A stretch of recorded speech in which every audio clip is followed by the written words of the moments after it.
नमस्कार साथियों, मैं डॉक्टर नरेंद्र कुमार आपके सामने फिर से हाजिर हूँ। दोस्तों, हमारा टॉपिक चल रहा था राष्ट्रपति, और राष्ट्रपति टॉपिक को हमने कंप्लीट कर लिया था। राष्ट्रपति को काफ़ी डिटेल में हम लोगों ने पढ़ लिया था, और लास्ट क्लास में राष्ट्रपति संबंधी टॉपिक का जो अंतिम टॉपिक था, अन्य तथ्य, वो हमने कंप्लीट कर लिया था। उसके बाद हमारी हमेशा की तरह जो नेक्स्ट क्लास होती है वो होती है विगत परीक्षाओं में आए हुए प्रश्न। जो टॉपिक हमने पढ़ा है उससे संबंधित प्रश्न क्या हमसे हल हो रहे हैं या नहीं हो रहे। हम ये देखते हैं कि रैंडमली में आप लोगों को पता है कि ये क्वेश्चंस मेरे जो टेक्निकल सहयोगी हैं उनसे कह देता हूँ कि विगत परीक्षाओं में आए हुए जो प्रश्न हैं उनको रैंडमली कोई 20-25 क्वेश्चंस को आप सेलेक्ट कीजिए रैंडमली, और उनको पीपीटी बना करके मुझे दीजिए, और उस पीपीटी पे मैं आप लोगों को डिस्कस करता हूं, ताकि उसके पीछे उद्देश्य ये है कि जो मैंने आपको पढ़ाया है, जो हमने क्लास में डिस्कस किया है, वो रिलेवेंट है या नहीं, आपके लिए उपयोगी है या नहीं, उससे एग्जाम में क्वेश्चन आते हैं कि नहीं आते, और क्वेश्चन आते हैं तो वो क्वेश्चंस को आप सॉल्व करने की स्थिति में है या नहीं। उन्हीं पर वापस से एक बार कंटेंट की बात दोबारा से हो जाती है। डिस्कशन करने के साथ में उन क्वेश्चंस को हम लोगों का एक तरह से रिवीजन भी हो जाता है, कॉन्सेप्ट क्लैरिटी भी होती है। किसी तरह का कोई लैंग्वेज में घुमाया हुआ होता है तो उसको भी हमें समझने को मौका मिल जाता है। तो विगत प्रश्न, हालांकि विगत परीक्षाओं के प्रश्न तो बहुत सारे हैं, सारे क्वेश्चंस को कराना पॉसिबल नहीं है, बट लिमिटेड टाइम के अंदर हम लोग लगभग एक सैंपल के तौर पे रैंडमली 20-25 क्वेश्चंस को लेते हैं, और 20-25 क्वेश्चन में आगामी जो परीक्षा में आने वाली संभावनाएं हैं उस टॉपिक से संबंधित वो भी नेक्स्ट वीडियो के अंदर आपके पास लेके आऊँगा। तो इन क्वेश्चंस को हम डिस्कस करेंगे। लगभग 50 के आसपास क्वेश्चन हम लोग डिस्कस कर लेते हैं, तो उससे आपको काफ़ी कुछ हेल्प मिल जाएगी, काफ़ी कुछ कॉन्सेप्ट क्लैरिटी हो जाएगी, और अपना कॉन्फिडेंस भी डेवलप होगा। तो दोस्तों, ये वीडियो बड़े ध्यान से देखना, और इस क्वेश्चन को करने से पहले आप ये ध्यान रखना कि मेरा पिछला जो वीडियो है, जो आपको पढ़ाया गया है, जो भी आपको समझाया गया, उसको अच्छे से आप समझ करके फिर उसके बाद में क्वेश्चन को करेंगे तो ज़्यादा बेटर रहेगा। चलो दोस्तों, अब हम शुरू करते हैं हमारा राष्ट्रपति टॉपिक से संबंधित विगत परीक्षाओं में जो पूछे गए प्रश्न हैं उनकी चर्चा हम लोग करते हैं। तो सबसे पहला जो प्रश्न है, जो सबसे पहला प्रश्न आपके सामने आ रहा है वो है, निम्नांकित में से कौन भारतीय गणतंत्र का प्रमुख है। निम्नांकित में से कौन भारतीय गणतंत्र का प्रमुख है। दोस्तों, सबसे पहली बात तो आपको ये याद रखना है कि कभी भी जल्दबाजी में क्वेश्चन नहीं करना है। ये यूपी आरओ एआरओ मेंस परीक्षा के अंदर 2013 में क्वेश्चन आया हुआ है। इस परीक्षा के अंदर क्वेश्चन पूछा गया कि भारतीय गणतंत्र का प्रमुख कौन है। तो दोस्तों, आपको ये ध्यान देने की बात है कि क्वेश्चन में मूल शब्द क्या है उसको पकड़ना है, उसकी डिमांड क्या है वो उसको पकड़ना है। भारतीय गणतंत्र का प्रमुख, ये महत्वपूर्ण बात है। और आप लोगों को ये पता है हमारा आर्टिकल 52 क्या कहता है। आर्टिकल 52 कहता है कि भारत का एक राष्ट्रपति होगा और वो देश का सर्वोच्च प्रधान होगा, जो गणतंत्र का, भारत में गणतंत्रात्मक व्यवस्था का प्रधान होता है। राष्ट्रपति गणतंत्र का प्रतीक होता है, भारत का प्रथम नागरिक होता है। ये सारी बातें मैंने आप लोगों को स्टार्टिंग में जब परिचय पढ़ाया था तो परिचय के टाइम पे ये बातें बताई थी। तो दोस्तों, ऑप्शन देख कर के पता लग जाएगा, बहुत आसान सा क्वेश्चन है। भारत का राष्ट्रपति, भारत का प्रधानमंत्री, मंत्रिमंडल, राजनीतिक प्रमुख, मंत्रिपरिषद सहित। तो इसका आंसर क्या हो जाएगा, गणतंत्र का प्रमुख होता है औपचारिक हेड, यानी head of the Republic system. Head of the Republic जो है, हमेशा ध्यान रखना, राष्ट्रपति होता है, प्रधानमंत्री या मंत्रिपरिषद नहीं होती है। ये आर्टिकल 52, 53 और 54 में भी जो इसका निर्वाचन संबंधी सिस्टम है उसके माध्यम से अपने आप स्पष्ट हो जाता है। तो भारत का राष्ट्रपति जो है गणतंत्र का प्रतीक होता है, सर्वोच्च प्रधान होता है। ये आर्टिकल 52 और 53 में इसका उल्लेख किया गया है।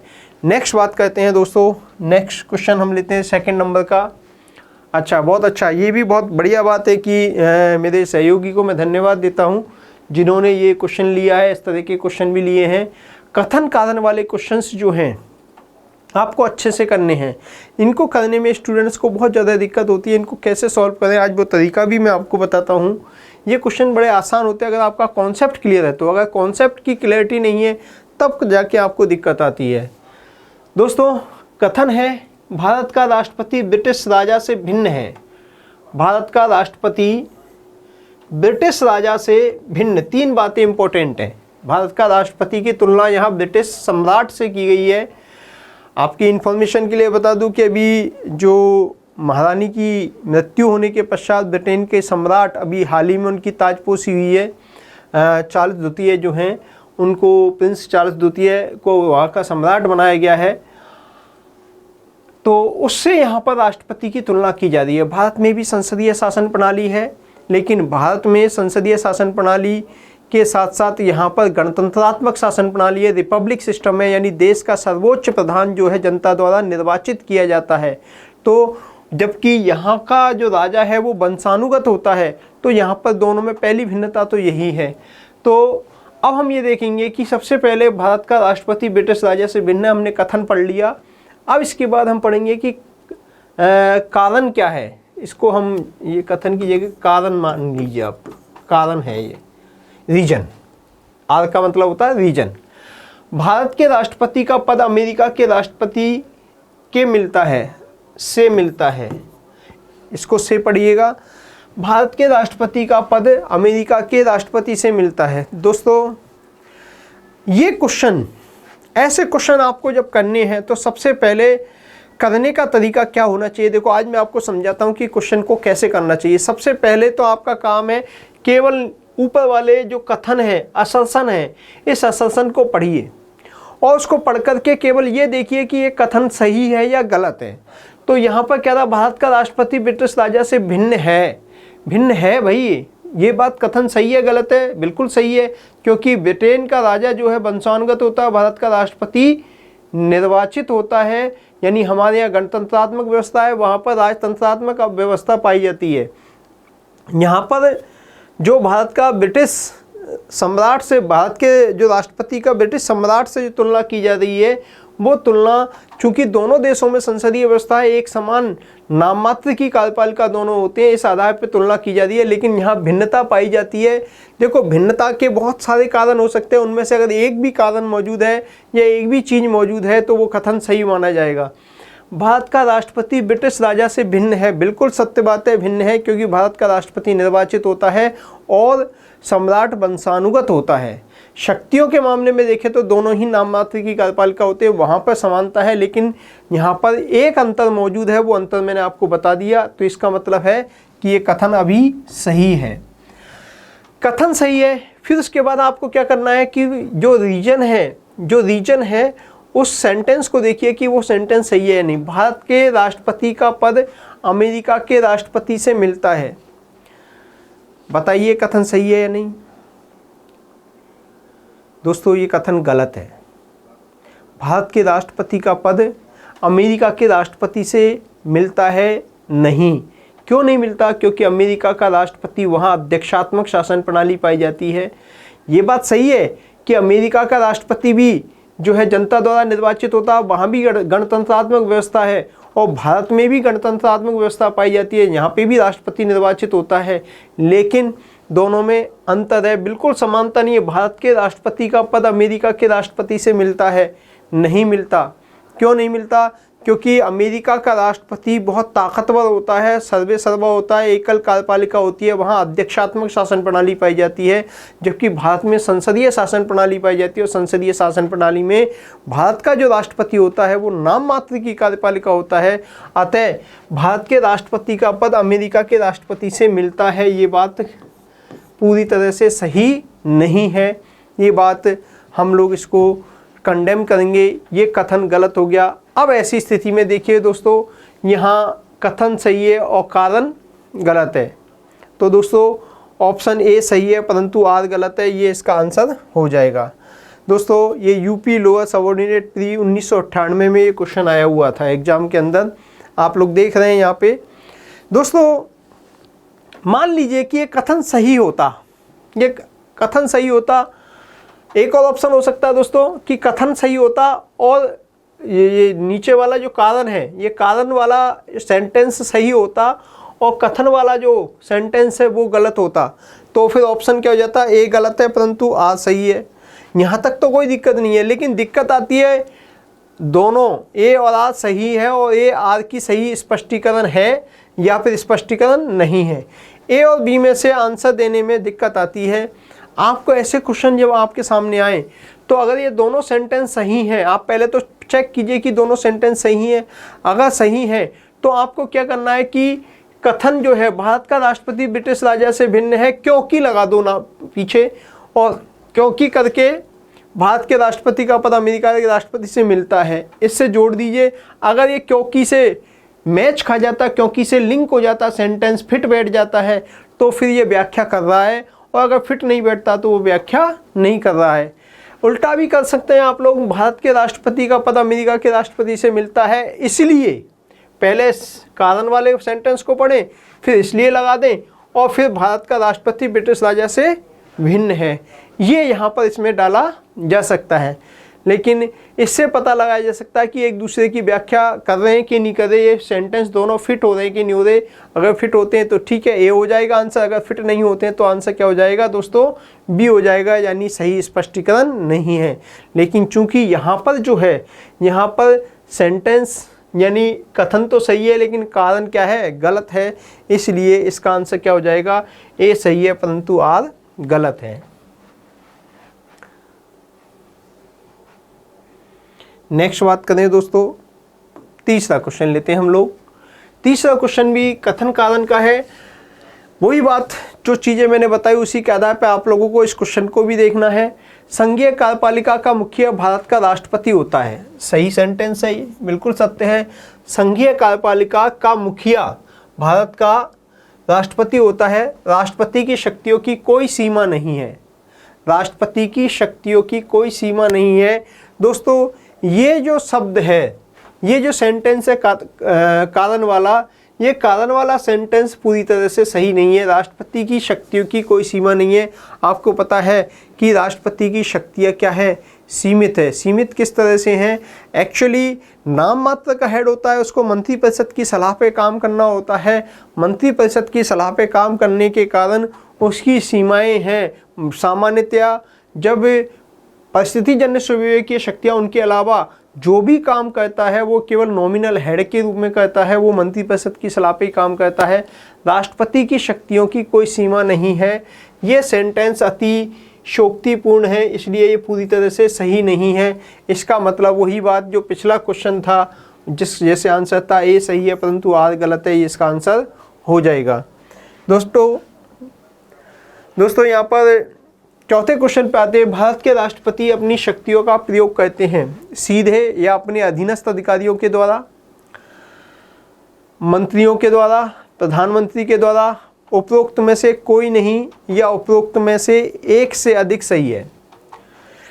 देखो बेटा, क्वेश्चन जो है यहाँ ये बिहार पीएससी प्री में 2016 में पूछा गया है। अगर इस क्वेश्चन की हम ढंग से विवेचना करें, इस क्वेश्चन को ढंग से समझें, तो आप लोगों को ये समझ में आ रहा होगा कि राष्ट्रपति अपनी शक्तियों का प्रयोग कैसे करता है। राष्ट्रपति अपनी शक्तियों का प्रयोग करते हैं, खुद भी कर सकते हैं अथवा अपने अधीनस्थ अधिकारियों के द्वारा कर सकते हैं। दोस्तों ये आर्टिकल 53 में स्पष्ट रूप से लिखा है। आर्टिकल 53 यही कहता है कि भारत का सर्वोच्च पदाधिकारी राष्ट्रपति होगा, समस्त कार्यपालिका शक्तियां राष्ट्रपति में निहित होंगी और राष्ट्रपति उन शक्तियों का प्रयोग स्वयं या अपने अधीनस्थ अधिकारियों के द्वारा करेगा। ये स्पष्ट रूप से हमारे संविधान में लिखा हुआ है। लेकिन आर्टिकल 74 भी क्या कहता है, इसके साथ जब आर्टिकल 74 को हम पढ़ेंगे तो कहता है कि कार्यपालिका शक्तियों का प्रयोग राष्ट्रपति द्वारा मंत्रिपरिषद की सलाह पे किया जाएगा। यहाँ पर और मंत्रिपरिषद का मुखिया चेयरमैन कौन होता है दोस्तों, प्रधानमंत्री होता है। यहाँ पर ध्यान देने की बात यह है कि सीधे या अपने अधीनस्थ अधिकारियों के द्वारा, तो यहाँ मंत्रिपरिषद और प्रधानमंत्री वगैरह जो है ये इसके अधीनस्थ अधिकारी के रूप में जाने जाते हैं। तो यहाँ मंत्रियों के द्वारा भी बात सही होती है, प्रधानमंत्री के द्वारा भी बात सही होती है। अब तीनों ही आंसर मुझे ठीक लग रहे हैं। उपरोक्त में से कोई नहीं, ये तो बिल्कुल गलत है। और यहाँ कह रहा है कि उपरोक्त में से एक से अधिक, उपरोक्त में से एक से अधिक, तो उपरोक्त में से एक से अधिक, ये एक से अधिक सही है। अगर मैं इस पार्ट को फोकस करूँ, उपरोक्त में से एक से अधिक सही है, मतलब ये तो सही है ही है 100%, और मंत्रियों द्वारा या प्रधानमंत्री द्वारा इस बात में ये दोनों बातें अपने आप निहित हो जाती हैं, तो इसका मतलब हुआ कि उपरोक्त में से कोई एक से अधिक, यानी सीधे अपने अधीनस्थों के द्वारा, मंत्रियों के द्वारा, प्रधानमंत्री के द्वारा ये क्या कर सकता है, शक्तियों का प्रयोग कर सकता है। यहाँ पर आंसर जो है उपरोक्त में से कोई नहीं। अगर ये थोड़ा सा डिस्प्यूटेड क्वेश्चन सा लगता है, क्योंकि उपरोक्त में से कोई नहीं को फोकस करेंगे तो फिर आंसर होगा इसका ए, और अगर उपरोक्त में से एक से अधिक सही हैं, इसको हम फोकस करें, उपरोक्त में से एक से अधिक हैं तो इसको फोकस करें, तो ये तीनों ही सही हो जाएंगे, तो इसका मतलब ऑप्शन डी हो जाएगा। तो ये क्वेश्चन पे डिपेंड कर रहा है कि क्वेश्चन कहना क्या चाहता है। मेरे ख्याल से तो इस क्वेश्चन की थोड़ी सी फ्रेमिंग में ही गड़बड़ है। फ्रेमिंग कैसे, उपरोक्त में से कोई नहीं, तो फिर उपरोक्त में से कोई क्यों नहीं है ज़्यादा मोर करेक्ट आंसर हो जाएगा ए। और अगर उपरोक्त में से एक से अधिक सही है तो एक से अधिक सही, बिल्कुल ये भी सही है, ये भी सही है और ये भी सही है, फिर आंसर आपका डी हो जाएगा इसको माने तो। लेकिन इसने दोनों ने ऑब्लिक में दोनों में दे दिया है। अब ये समझ में नहीं आ रहा, दोनों ही कॉन्ट्राडिक्टरी बातें कर रहे हैं कि उपरोक्त में से कोई नहीं, उपरोक्त तीनों ही है और उपरोक्त में से एक से अधिक, तो फिर दोनों कॉन्ट्राडिक्टरी है। एक सेंटेंस में, एक ऑप्शन में दोनों नहीं आने चाहिए। यहाँ पर डिपेंड करता है कि ये क्वेश्चन क्या पूछना चाहता है। मेरी ये एग्जामिनर ज़्यादा बेटर तरीके से एक्सप्लेन कर सकता है। मेरे हिसाब से ये क्वेश्चन बोनस होना चाहिए। नेक्स्ट अपन बात करें,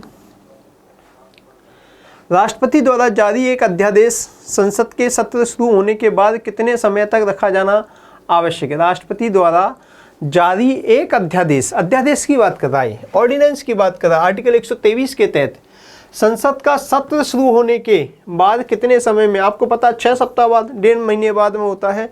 6 सप्ताह के जैसे ही संसद का सदन शुरू होता है, संसद का सत्र शुरू होता है, तो संसद के सत्र शुरू होने की डेट से ये 6 सप्ताह के अंतर्गत यानी 1.5 महीने के अंतर्गत अध्यादेश को संसद से मंजूरी मिलनी चाहिए। अब ये डेट 1.5 महीने का या 6 सप्ताह का जो काउंट किया जाता है, अगर संसद के दोनों सदन अलग अलग डेट को शुरू हो रहे हैं तो बाद में शुरू होने वाला जो सदन है उसकी डेट से 1.5 महीने का टाइम या 6 सप्ताह का टाइम काउंट किया जाता है। तो आंसर क्या हो जाएगा, 6 सप्ताह हो जाएगा। ये भी बात हमने डिस्कस की हुई है। नेक्स्ट बात करें, भारत के संविधान के अनुसार केंद्र की कार्यपालिका शक्ति निम्नलिखित में निहित हैं। केंद्र की कार्यपालिका शक्तियां किसमें निहित हैं, राष्ट्रपति में, प्रधानमंत्री में, केवल एक, अच्छा ऑप्शन राष्ट्रपति और प्रधानमंत्री दोनों दे दिया। भारत के संविधान के अनुसार केंद्र की कार्यपालिका शक्तियां किसमें निहित हैं, राष्ट्रपति में है या प्रधानमंत्री में है, केवल एक, केवल दो, दोनों एक और दो, और न तो एक और नहीं दो। क्या आंसर होगा दोस्तों। बड़ा इंटरेस्टिंग सा क्वेश्चन है, बड़ा मज़ेदार सा क्वेश्चन है, सिंपल है लेकिन इसको थोड़ा सा टिपिकल बना दिया, लैंग्वेज से, ऑप्शन से इसको क्या बना दिया, थोड़ा सा टिपिकल बना दिया। देखो दोस्तों, सबसे पहले सैद्धांतिक बात देखनी है हमको। ये बात सही है कि व्यवहारिक रूप से केंद्र की कार्यपालिका शक्तियाँ इनडायरेक्ट रूप से, व्यवहारिक रूप से मंत्रिपरिषद में होती है, और मंत्रिपरिषद का जो वास्तविक चेयरमैन होता है, वास्तविक मुखिया जो होता है वो प्रधानमंत्री होता है। तो शक्तियों का उपभोग प्रधानमंत्री करता है। लेकिन हम लोगों को ये देखना है कि सैद्धांतिक रूप क्या कहता है। सैद्धांतिक रूप से देखें तो भारत के संविधान के अनुसार केंद्र की कार्यपालिका शक्तियाँ निम्नलिखित में से किसमें निहित हैं। केंद्र की कार्यपालिका शक्तियाँ, आपको पता है आर्टिकल वही 53 की बात, समस्त कार्यपालिका शक्तियाँ किसमें निहित होंगी, राष्ट्रपति में होंगी। तो सैद्धांतिक रूप से देश की जो केंद्रीय सरकार का शासन है, कार्यपालिका शक्तियाँ जो है वो राष्ट्रपति में निहित होती हैं। राष्ट्रपति मतलब आंसर हो जाएगा यहाँ सैद्धांतिक रूप से केवल एक हो जाएगा। यहाँ पर आंसर एक होगा, राष्ट्रपति को माना जाएगा, दोनों को नहीं माना जाएगा। क्यों? क्योंकि हमारे संविधान में सैद्धांतिक रूप से केंद्र की कार्यपालिका शक्तियाँ निम्नलिखित में से निहित हैं। शब्द कह रहा है वो निहित हैं, तो निहित किसमें है, निहित सैद्धांतिक रूप से स्पष्ट रूप से कहा गया राष्ट्रपति में निहित है।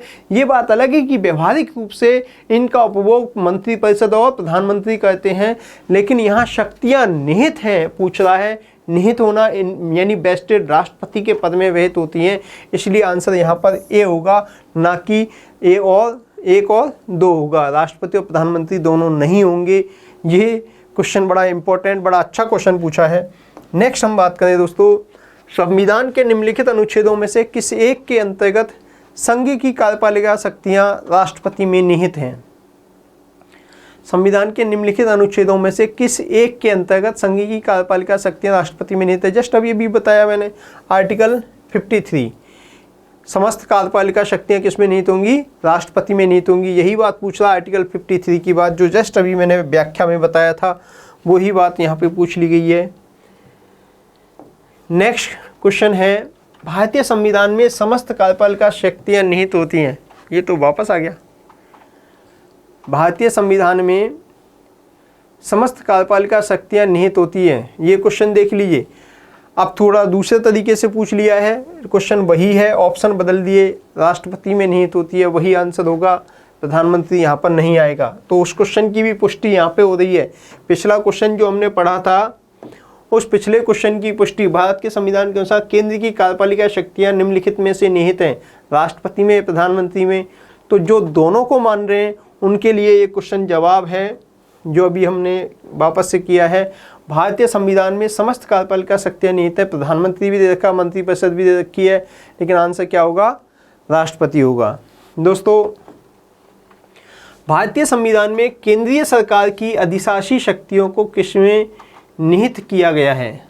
ये भी वापस वही सेम क्वेश्चन, ये रैंडमली उठाए गए क्वेश्चन है, इसलिए क्वेश्चंस को रिपीटेशन है, थोड़ी सी लैंग्वेज चेंज है, भाषा चेंज है, लेकिन ये क्वेश्चन थोड़ी बहुत भाषा के साथ में चेंज हो करके आपके सामने रिपीट आते हैं। तो इसलिए पिछले क्वेश्चंस को किसी भी एग्ज़ाम की तैयारी के लिए पढ़ना, एनालिसिस करना बहुत ज़रूरी है, उससे काफ़ी बेनिफिट मिलता है। बहुत सारे क्वेश्चन जो कि तो हमें रिपीटेड मिल जाते हैं, ये उसी का एग्जाम्पल है। भारतीय संविधान में केंद्रीय सरकार की अधिशासी शक्तियाँ किसमें निहित होती हैं? अधिशासी शक्तियाँ यहाँ पर शासन संबंधी शक्तियों का मतलब है, और वो राष्ट्रपति में ही निहित होती हैं। किस में निहित होती हैं? राष्ट्रपति में निहित होती है। भारतीय संविधान में केंद्र सरकार की अधिशासी शक्तियाँ को किसमें निहित किया गया है? अधिशासी शक्तियों को किसमें निहित किया गया है? वही शब्द आ रहा है जो यहाँ पर भारतीय संविधान की केंद्रीय सरकार की। अब ये थोड़ा सा इंग्लिश वर्जन अगर हम देखेंगे तो थोड़ा सा ज़्यादा बेटर तरीके से समझ में आएगा, लेकिन अगर सैद्धांतिक बात कर रहा है ये कि अधिशासी शक्तियाँ मतलब शासन संबंधी शक्तियों को किसमें निहित किया गया है, तो भारत के राष्ट्रपति में निहित किया गया है। भारत के प्रधानमंत्री और मंत्रिपरिषद के माध्यम से राष्ट्रपति शासन संचालित करता है, ना कि तीनों में शामिल होगा। अब और अगर इसमें कोई चेंज है तो इंग्लिश वर्जन से हमें ज़्यादा अच्छे से स्थिति क्लियर होगी, क्योंकि अभी तक की बातें हैं कि अधिशासी शक्तियों का किसमें निहित किया गया है, वेस्टेड की गई है। निहित शब्द आ रहा है तो राष्ट्रपति में ही नहीं है, सैद्धांतिक रूप से राष्ट्रपति ही आंसर आएगा। नेक्स्ट बात करें, भारत का राष्ट्रपति अप्रत्यक्ष निर्वाचन से चुना जाता है, कथन है, सही है? बिल्कुल, अप्रत्यक्ष निर्वाचन से चुना जाता है, ये सही है। एक निर्वाचन मंडल की व्यवस्था है जो संसद के दोनों सदनों और राज्यों की विधानसभा के संसद के दोनों सदनों एवं राज्यों की विधानसभाओं के निर्वाचित सदस्यों को मिलाकर बनता है। निर्वाचित सदस्य आ गया दोस्तों, बिल्कुल सही बात लिखा है, मिलाकर बनता है। अब बताइए कि ये दोनों सेंटेंस सही है या गलत है? बिल्कुल सही है। राज्यों की विधानसभा, हालांकि इसमें स्पेशली दिल्ली पांडिचेरी का उल्लेख नहीं है, लेकिन वो सेमी स्टेट की कंडीशन है, तो हम उनको इंक्लूड मानेंगे इसके अंदर अपने आप ही। तो राज्यों की विधानसभाओं और संसद के दोनों सदनों के निर्वाचित सदस्यों को मिलाकर बनती है, बिल्कुल सही है। और राष्ट्रपति का चुनाव अप्रत्यक्ष निर्वाचन से होता है, ये भी बात सही है। दोनों सेंटेंस सही हैं। अब यहाँ पर आप चेक कीजिए कि कथन की कारण व्याख्या कर रहा है या नहीं कर रहा। तो यहाँ देखें तो मैंने कहा वही फॉर्मूला आपको अपनाना है। भारत का राष्ट्रपति अप्रत्यक्ष निर्वाचन से चुना जाता है क्योंकि एक निर्वाचन मंडल की व्यवस्था है जो संसद के दोनों सदनों और राज्यों की विधानसभाओं के निर्वाचित सदस्यों से मिलकर बनता है। तो ये सेंटेंस क्योंकि से फिट बैठा दोनों में। उल्टा करके देख लीजिए, एक निर्वाचन मंडल की व्यवस्था है जो कि संसद के दोनों सदनों और राज्यों की विधानसभाओं के निर्वाचित सदस्यों को मिलाकर के बनता है, इसलिए भारत का राष्ट्रपति अप्रत्यक्ष निर्वाचन से किया जाता है। तो ये कारण के रूप में फिट हो रहा है। भारत का राष्ट्रपति का निर्वाचन जनता द्वारा डायरेक्ट नहीं किया जाता, इनडायरेक्ट रूप से किया जाता है। तो इनडायरेक्ट किनके द्वारा किया जाता है? संसद के दोनों सदनों और विधानसभाओं के निर्वाचित सदस्यों के एक निर्वाचक मंडल द्वारा किया जाता है। ये बात हम जानते हैं। इसका मतलब है कि आंसर क्या हो जाएगा? ए और आर दोनों सही हैं और ए का सही स्पष्टीकरण आर है। ये आंसर सी हो जाएगा।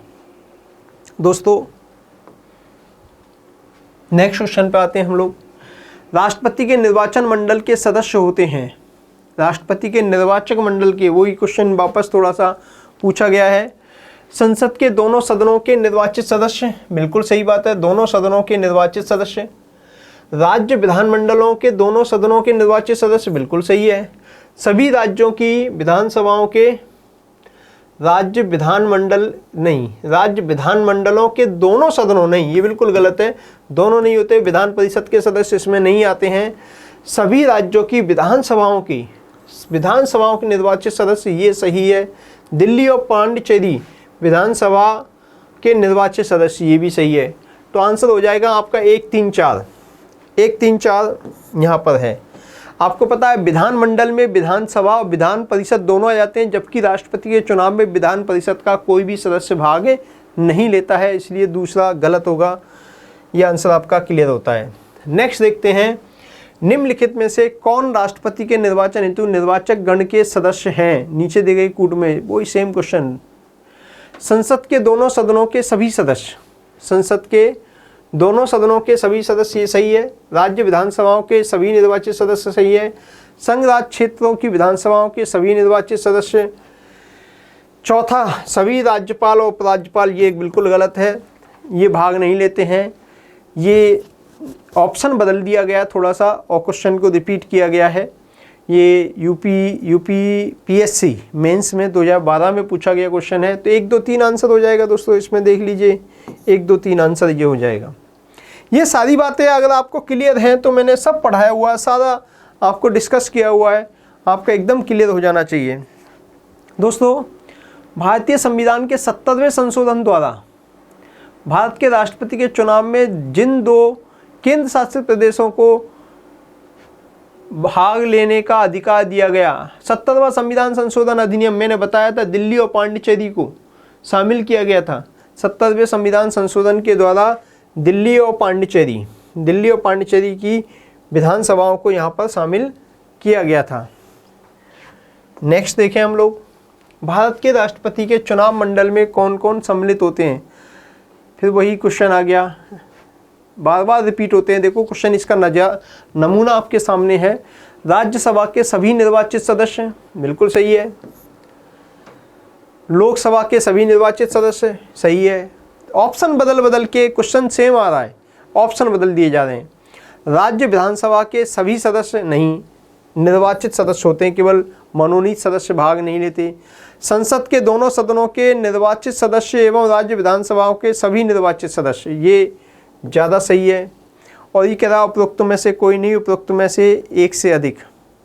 फिर वही क्वेश्चन आता है कि राज्यसभा के सभी निर्वाचित सदस्य भाग लेते हैं, ये भी सही है। और संसद के दोनों सदनों के सभी निर्वाचित सदस्य और राज्य विधानसभाओं के सभी निर्वाचित सदस्य, ये ज़्यादा करेक्ट है इसकी तुलना में, लेकिन ये भी गलत नहीं है और ये भी गलत नहीं है। यहाँ उपरोक्त में से कोई नहीं तो आ ही नहीं सकता, यहाँ पर उपरोक्त में से एक से अधिक सही हैं। तो यहाँ देखा जाए तो ये भी सही है और ये भी सही है, इसका मतलब आंसर ये भी हो जाएगा। लेकिन वही बात कि ये कन्फ्यूजन कि उपरोक्त में से कोई नहीं को माने या उपरोक्त में से एक से अधिक तो है, ये भी सही है और ये भी सही है, इसको माने तो फिर ये आंसर हो जाएगा। लेकिन उपरोक्त में से कोई नहीं माने तो फिर ये एक भी ये आंसर नहीं होगा। फिर ऐसी स्थिति में मोर करेक्ट आंसर डी को लेंगे हम लोग। लेकिन ये क्वेश्चंस फ्रेमिंग का क्या मतलब है, इंग्लिश की जो मीनिंग होता है उसको थोड़ा सा देखेंगे तो हो सकता है ज़्यादा क्लियर हो। लेकिन अभी हमारे पास इंग्लिश का वर्जन नहीं है, इसलिए हम लोग हिंदी मीडियम के माध्यम से जो क्वेश्चन है उसके अकॉर्डिंग आंसर देने की कोशिश करते हैं। नेक्स्ट बात करें, भारत के राष्ट्रपति के उम्मीदवार के प्रस्ताव का अनुसमर्थन किया जाना चाहिए। भारत के राष्ट्रपति के उम्मीदवार के प्रस्ताव का अनुसमर्थन, मैंने आपको बताया था कि प्रारंभ में 2 वोटर्स से प्रस्ताव और 2 का ही अनुसमर्थन हो। फिर उसके बाद में मैंने आपको बताया था 2 की जगह ये 10 कर दिया गया था। 10 को बढ़ा करके 1997 के पश्चात जो है अब इसको जो बढ़ा करके कितना कर दिया गया, 50 प्रस्तावक होने चाहिए, 50 ही अनुसमर्थक होने चाहिए।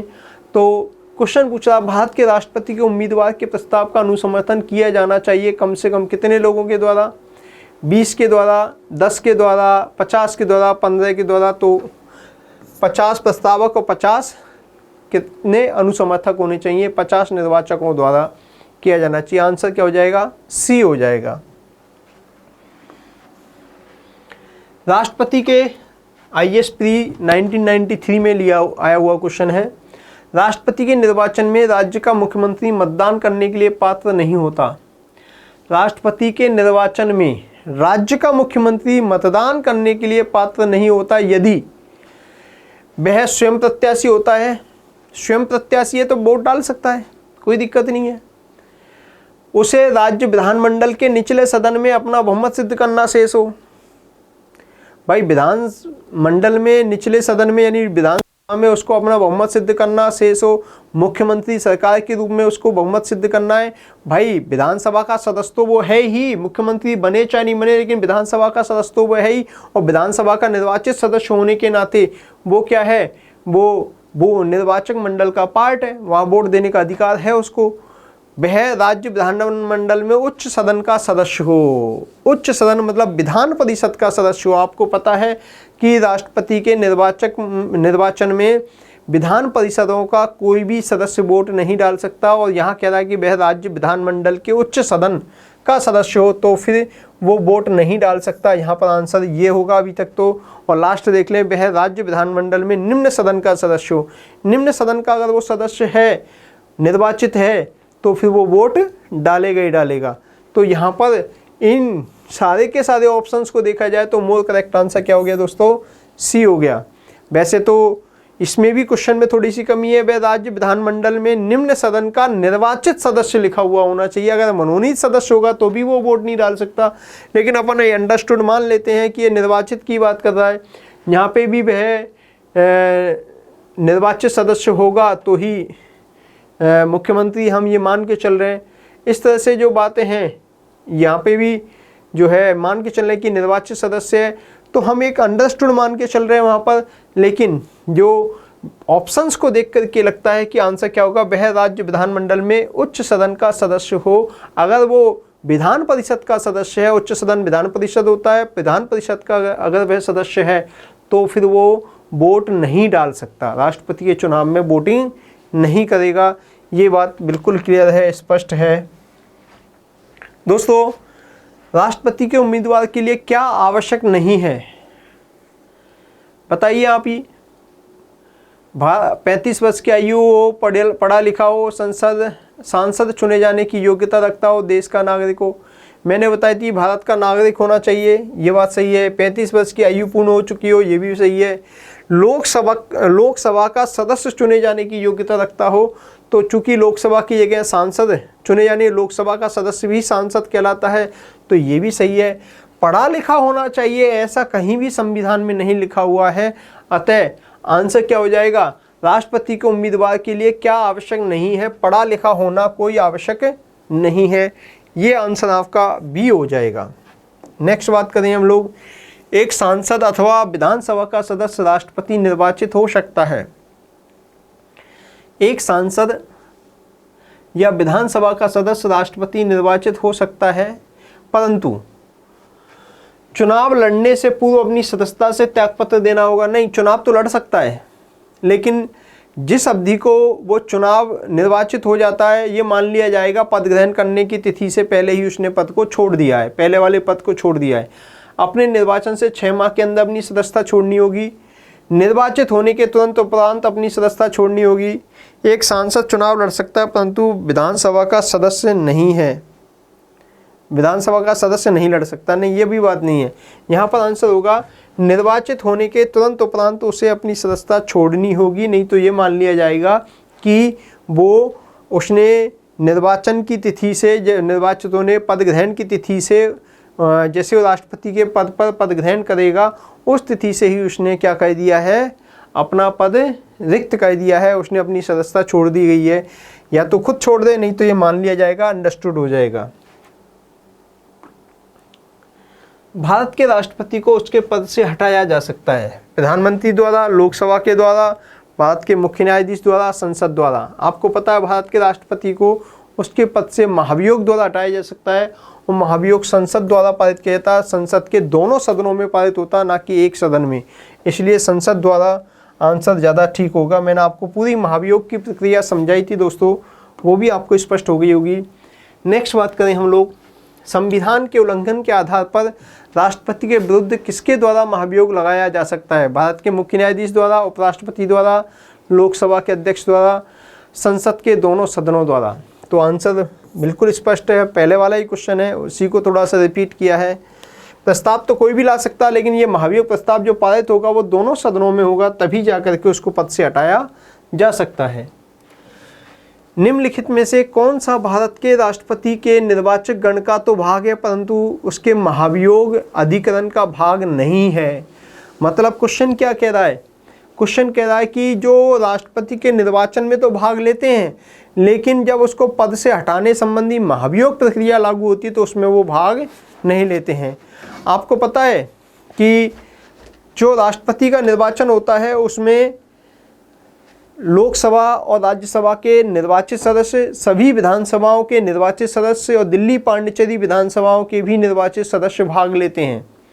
अभी जम्मू कश्मीर विधानसभा उसके भी निर्वाचित सदस्य भाग लेते हैं। तो निर्वाचित सदस्य भाग लेते हैं, लेकिन जब हटाने की प्रक्रिया होती है, महाभियोग प्रस्ताव होता है, तो लोकसभा और राज्यसभा के दोनों सदनों के सभी सदस्य, चाहे वो निर्वाचित हो चाहे मनोनीत हो, वो सब भाग लेते हैं। राज्य विधानसभाओं के या दिल्ली पांडिचेरी की विधानसभाओं के सदस्य चाहे निर्वाचित हो चाहे वो मनोनीत हो, कोई भी भाग महाभियोग में नहीं लेता है। अब इस चीज़ को हम आंसर देखना है। देखिए, निर्वाचक गण का तो भाग है, मतलब निर्वाचन में भाग लेते हैं, और उसके महाभियोग अधिकरण में भाग नहीं है, मतलब महाभियोग में भागीदारी नहीं करते हैं। तो लोकसभा के सदस्य कहते हैं, सभी राज्यसभा के भी कहते हैं। यहाँ पर राज्यों की विधान परिषदों के सदस्य तो निर्वाचन में भी भाग नहीं लेते और न ही उसको हटाने के संबंध में भाग लेते हैं, लेकिन राज्यों की विधानसभाओं के जो सदस्य हैं, निर्वाचित सदस्य होते हैं, वो निर्वाचन में भाग लेते हैं, लेकिन वो हटाने के संबंध में महाभियोग प्रस्ताव में भाग नहीं लेते हैं। तो यही क्वेश्चन पूछ रहा कि निर्वाचक गण का तो भाग है, लेकिन उसके महाभियोग अधिकरण का भाग नहीं है। इसका मतलब आंसर क्या हो जाएगा? डी हो जाएगा। यानी विधानसभाओं के सदस्य निर्वाचन में तो भाग लेते हैं और हटाने के संबंध में महाभियोग प्रस्ताव में वो भागीदारी नहीं करते हैं। दोस्तों, यदि भारत में राष्ट्रपति एवं उपराष्ट्रपति का पद एक ही समय बिंदु पर खाली हो जाता है, तो राष्ट्रपति का पद अस्थायी तौर पर निम्नांकित अधिकारियों को धारण करना होगा। कौन धारण करेगा? भैया, सर्वोच्च न्यायालय का मुख्य न्यायाधीश, मैंने बताया था जस्टिस हिदायतुल्लाह साहब जो हैं, उन्होंने इसको धारण किया था। एक बार ऐसा हो चुका है। कहानी भी मैंने आपको बताई थी दोस्तों, अगर आपने ध्यान से सुना है तो स्पष्ट हो जाएगा आपको। भारत के राष्ट्रपति ... की अनुशंसा पर लोकसभा को भंग कर सकते हैं। भारत के राष्ट्रपति किसकी अनुशंसा पर लोकसभा को भंग कर सकते हैं? राज्यसभा, चुनाव आयोग, भारत के मुख्य न्यायाधीश और मंत्रिपरिषद। किसकी सलाह पे करेंगे दोस्तों?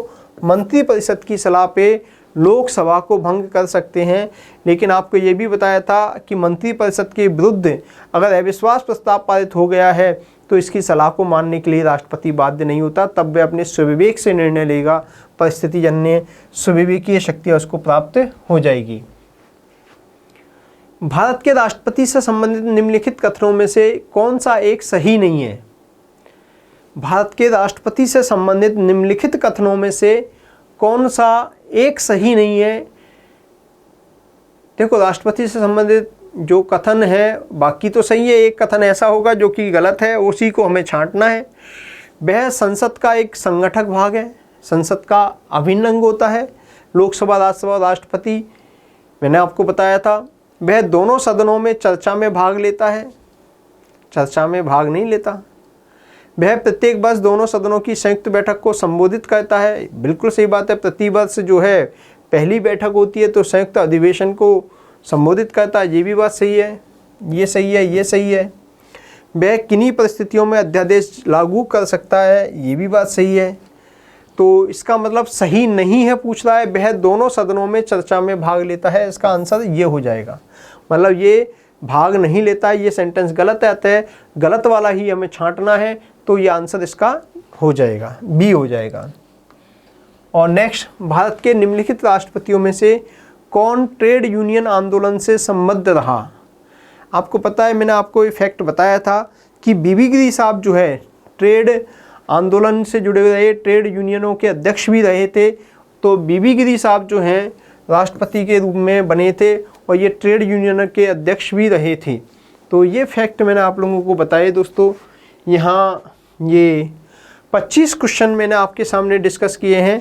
इसके साथ में एक छोटी सी इन्फॉर्मेशन और दे दूँ दोस्तों मैं आप लोगों को, वो राष्ट्रपति टॉपिक को पढ़ाते समय एक फैक्चुअल इन्फॉर्मेशन जो मुझसे रह गई थी वो भी मैं यहाँ पे डिस्कस कर लेता हूँ साथ में, कि कौन कौन से राष्ट्रपति ऐसे हैं जो उपराष्ट्रपति नहीं रहे, केवल राष्ट्रपति बने।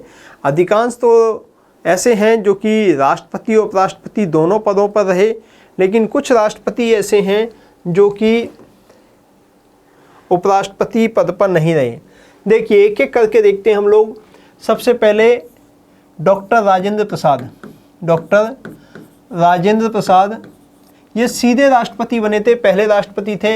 ये उपराष्ट्रपति बनने का इनको मौका नहीं मिला था। तो डॉक्टर राजेंद्र प्रसाद ऐसे व्यक्ति हैं, पहले व्यक्ति हैं जो कि सीधे राष्ट्रपति रहे, उपराष्ट्रपति के पद पे नहीं रहे। इनका सबसे लंबा कार्यकाल इन्हीं का था। ये संविधान सभा के अध्यक्ष भी रहे थे दोस्तों।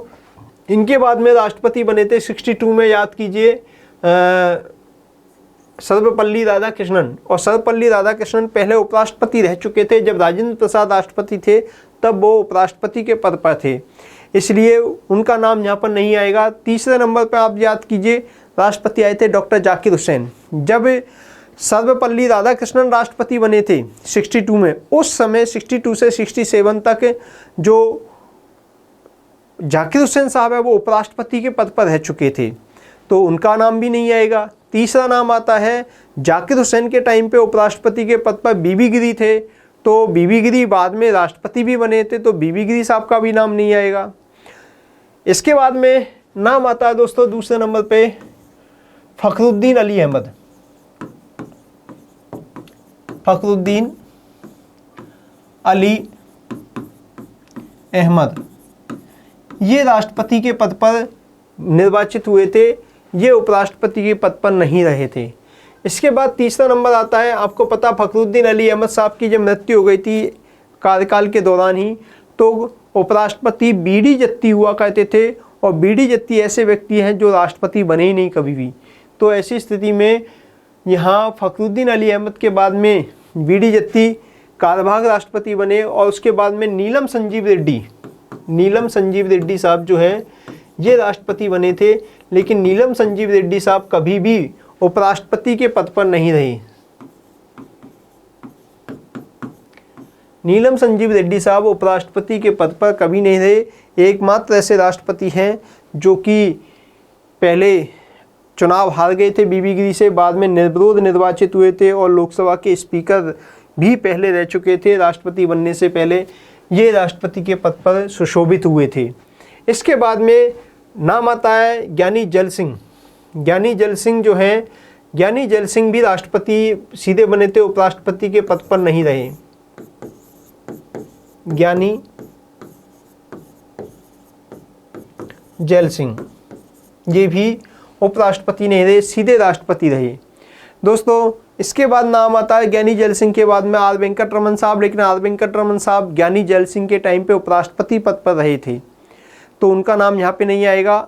और आर वेंकटरमन साहब के टाइम पे शंकर दयाल शर्मा उपराष्ट्रपति थे, तो बाद में आर वेंकटरमन साहब के बाद में जो है शंकर दयाल शर्मा राष्ट्रपति बने, अतः शंकर दयाल शर्मा साहब का भी नाम नहीं आएगा।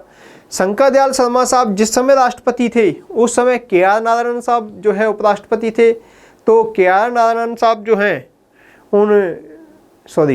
उस समय के.आर. नारायणन साहब जो हैं वो राष्ट्रपति थे, तो के.आर. नारायणन साहब जो हैं उनको भी नाम नहीं आएगा।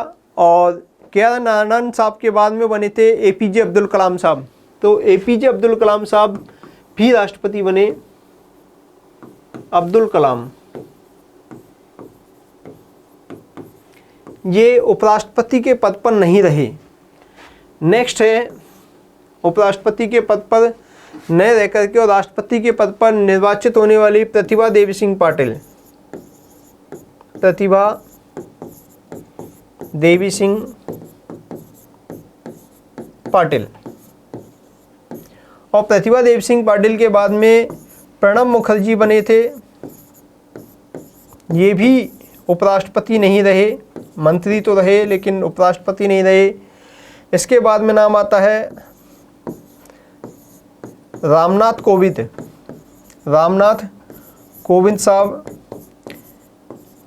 ये भी उपराष्ट्रपति नहीं रहे, केवल राष्ट्रपति बने। और वर्तमान में वर्तमान में है द्रौपदी मुर्मू। द्रौपदी मुर्मू मैडम जो हैं ये भी उपराष्ट्रपति पद पे नहीं रही, सीधे ही राष्ट्रपति बनी हैं। तो ये उन लोगों के नाम हैं जो कि राष्ट्रपति के पद पर रहे लेकिन उपराष्ट्रपति पद पे नहीं रहे। बाकी के अन्य इनके अलावा कोई भी नाम जो आएगा वो सभी नाम हैं, वो सभी लोग हैं जो उपराष्ट्रपति पद पे भी सुशोभित किए और राष्ट्रपति पद पर भी शोभायमान रहे। दोनों ही पदों पे जिन्होंने काम किया था। ये एक फैक्चुअल इन्फॉर्मेशन है जो मैंने आपको बताई थी। तो दोस्तों मैं समझता हूँ कि इस फैक्चुअल इन्फॉर्मेशन से भी कभी कभार कोई क्वेश्चन पूछ लिया जाता है, तो इस तरह के क्वेश्चन से आप लोग सॉल्व कर सकते हैं। दोस्तों मैं समझता हूँ कि ये वीडियो, ये क्लास आपके लिए काफ़ी यूज़फुल होगी। क्वेश्चंस हमने किए हैं, डिस्कस किए हैं, काफ़ी कुछ हमारा रिकॉल भी हुआ होगा। आगे और भी कोई क्वेश्चंस में जो आने की संभावना है उन क्वेश्चंस को आपके सामने लेके आऊँगा। उनमें कुछ क्वेश्चन हो सकते हैं कि मैं देखूँगा, एनालिसिस करूँगा कि जो पिछली एग्जामों में आए हुए हैं उनमें से भी शामिल कर सकता हूँ। और कुछ मुझे लगता है कि और यहाँ से क्वेश्चन बनने की संभावना, वहाँ से मैं खुद भी क्वेश्चंस आपको बना करके और नेक्स्ट वीडियो में वापस से लेके आऊँगा। और लगभग वही 20-25 क्वेश्चंस आपको फिर से मिलेंगे।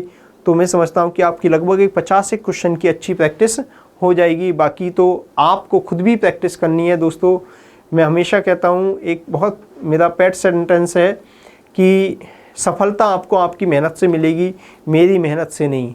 प्रयास आपको खुद करना पड़ेगा, तभी जाके आपको मंजिल मिलेगी। दोस्तों तो हम लोग एक गाइडर हैं, हम आपको एक मार्गदर्शन देने वाले हैं, हमको रास्ता दिखाने वाले हैं, आपकी समस्याओं को हल करने वाले हैं।